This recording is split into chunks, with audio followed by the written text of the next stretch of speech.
Electoral bond system को लेकर मोदी सरकार घिरती दिख रही है।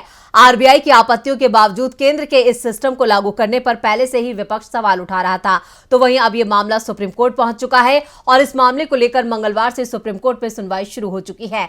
तो पहले दिन की सुनवाई में क्या कुछ हुआ कोर्ट में, देखते हैं इस रिपोर्ट में। केंद्र सरकार ने साल 2018 में राजनीतिक दलों के चुनावी चंदे को पारदर्शी बनाने के लिए इलेक्टोरल बॉन्ड शुरू करने की घोषणा की थी। जिस तेजी के साथ ये सिस्टम लागू किया गया, अब वही तेजी मोदी सरकार पर सवाल खड़े कर रही है, क्योंकि जब से एक आरटीआई में खुलासा हुआ है कि सरकार ने आरबीआई की आपत्तियों को दरकिनार कर चुनावी बॉन्ड सिस्टम लागू किया, उस वक्त से विपक्ष तो सरकार को आंख दिखा ही रहा था और अब ये मुद्दा देश की सर्वोच्च अदालत तक पहुंच गया है और आज इस मामले की सुप्रीम कोर्ट में सुनवाई हुई। सुनवाई के दौरान अटॉर्नी जनरल आर वेंकट रमणी केंद्र सरकार की तरफ से सुप्रीम कोर्ट में पेश हुए, जबकि सीनियर एडवोकेट कपिल सिब्बल, प्रशांत भूषण और विजय हंसारिया कोर्ट में मौजूद याचिकाकर्ताओं के लिए केस लड़ रहे हैं। मामले पर अपनी बात रखते हुए प्रशांत भूषण ने कहा, ये बॉन्ड केवल रिश्वत है जो सरकारी निर्णय या नीतिगत निर्णय को प्रभावित करते हैं।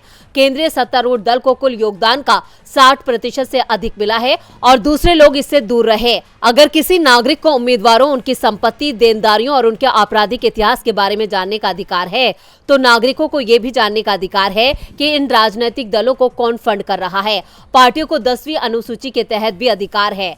प्रशांत भूषण ने आगे कहा, सरकार का कहना है कि ऐसा अधिकार उचित प्रतिबंधों के अधीन है, लेकिन ये प्रतिबंधों को पहले स्थान पर उचित होना जरूरी है। चुनाव आयोग ने खुद कहा था कि इससे राजनीतिक दलों को चंदा देने के लिए फर्जी कंपनियों के इस्तेमाल की उम्मीद खुलती है।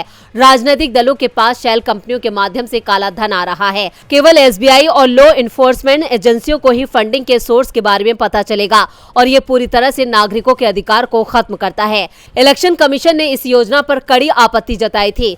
चुनाव आयोग ने कहा था कि इसका राजनीतिक फंडिंग के पारदर्शिता पहलू पर गंभीर प्रभाव पड़ेगा। चुनाव आयोग ने कहा कि जहां तक पारदर्शिता का सवाल है तो ये एक गलत कदम है। उन्होंने आगे कहा कि ये बॉन्ड सत्ताधारी पार्टियों का रिश्वत के माध्यम से दिए जा रहे हैं और 50% से अधिक केवल केंद्र में सत्ताधारी पार्टी को मिल रहे हैं। विपक्षी दलों को इसका फायदा 1% से भी कम मिलता है। ये सत्तारूढ़ दल और विपक्ष के बीच समान अवसर का उल्लंघन करता है। डीबी लाइव की रिपोर्ट।